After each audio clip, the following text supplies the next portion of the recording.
अब हर खबर से रहिए बाखबर, देखिए खबरों की 2020 सिर्फ फिक्र खबर पर। ईरान में फंसे 18 हिंदुस्तानी माहिगीरों को मिली रिहाई, घर वालों में खुशी की लहर। ईरानी समंदरी हुदूद में दाखिल होने के इल्ज़ाम में 6 माह कबल किया गया था गिरफ्तार। बाबरी मस्जिद मिल्कियत केस पर सुनवाई के लिए आईनी बेंच तश्कील, चीफ जस्टिस रंजन गोगोई खुद करेंगे 5 रुकनी बेंच की क़यादत। कल 10 जनवरी को होगी मामले की समाअत। बिहार में अदाकार अनुपम खेर और दीगर के खिलाफ एफआईआर दर्ज। Film the accidental prime minister में साबिक वज़ीर-ए-आज़म मनमोहन सिंह की शबीह बिगाड़ने का इल्ज़ाम।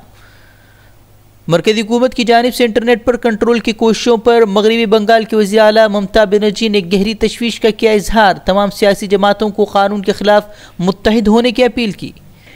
हाशिमपुरा कत्लेआम मामले में समाअत आज। 4 मुजरिमीन आज भी पुलिस की गिरफ्त से दूर। एक मुजरिम ने हाई कोर्ट के फैसले को सुप्रीम कोर्ट में किया है चैलेंज। 42 मुसलमानों के कत्लेआम का है मामला। आलाजात को रिजर्वेशन का बिल आज राज्यसभा में होगा पेश। कांग्रेस की रजामंदी के बगैर बिल का मंजूर होना मुश्किल। कांग्रेस ने बिल को लेकर बीजेपी की मंशा पर उठाए सवाल। कल लोकसभा में हो चुका है बिल मंजूर। भोपाल जेल ब्रेक मामला, मुस्लिम कोऑर्डिनेशन कमेटी के अर्जी पर आज होगी समाअत। सिमी के 8 कैदियों के इनकाउंटर से मुताल्लिक दी गई थी अर्जी। पुलिस ने बड़ी बेरहमी से किया था 8 कैदियों का इनकाउंटर। मुल्कगीर सतह पर ट्रेड यूनियन की हड़ताल का आज दूसरा दिन। कल मुख्तलिफ शहरों में हुए थे पुरतशद्दुद मुजाहरे। मोदी सरकार के खिलाफ नारों से गूंजे थे शहर शहर।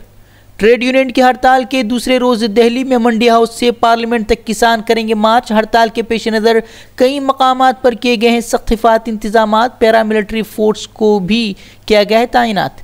बंगाल में भी आज ट्रेड यूनियन की हड़ताल का असर। एहतजाज कर रहे सीपीएम लीडरान को पुलिस ने किया गिरफ्तार। बसों की हड़ताल से मुसाफिरों को परेशानी का सामना। हड़ताल के दौरान तशद्दुद से बचने ममता बनर्जी का अजीबोगरीब फरमान। सरकार की तरफ से सभी ड्राइवर्स को हेलमेट पहनकर बस चलाने की हिदायत। यमुना एक्सप्रेसवे पर बड़ा सड़क हादसा, तेज रफ्तार कार कंटेनर में घुसने से कार बुरी तरह तबाह। शादी से लौट रहे 3 अफराद की मौके पर मौत। आज राहुल गांधी जयपुर से फूकेंगे 2019 का इंतखाबी बिगुल। जयपुर में किसान रैली से करेंगे खिताब। बड़े पैमाने पर किसानों के शामिल होने की तवक्को। लव जिहाद के नाम पर राजस्थान के साबिक वजीर गुलाब चंद कटारिया की मुसलमानों के खिलाफ इश्तिआल अंगेजी। कहा, नहीं रोका गया लव जिहाद तो हर शहर बनेगा पाकिस्तान।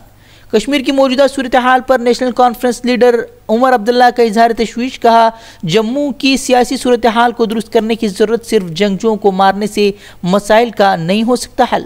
अफगान तालिबान का क़याम अमन के लिए अमरीका से तयशुदा मुज़ाकरात मुअत्तल करने का ऐलान। गुफ्तगू के एजेंडे में नाइत्तिफ़ाक़ी को बताया तातुल की वजह। अमरीका के अस्पताल में शर्मनाक वाक़या, 10 साल से कोमा की हालत में मरीज़ा ने बच्चे को दिया जन्म। बच्चे और माँ दोनों सेहतमंद। मरीज़ा के साथ ज़्यादती की तहक़ीक़ात शुरू।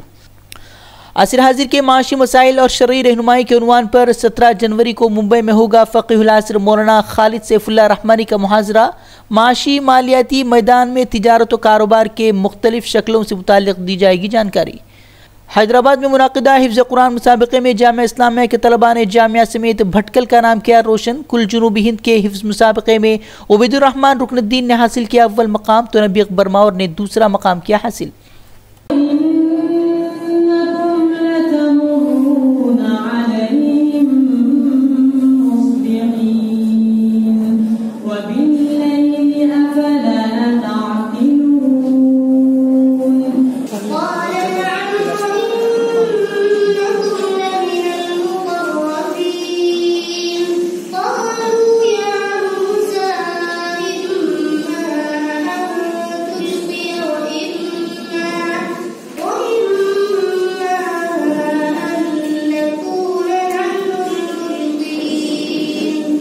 देश दुनिया से जुड़ी खबरों और अहम दीनी पैगामात को देखने के लिए हमारा यूट्यूब चैनल फिक्र खबर टीवी सब्सक्राइब करें और बेल आइकन पर क्लिक करना भी न भूलें ताकि हमारी हर नई वीडियो बर वक्त आप तक पहुंचे।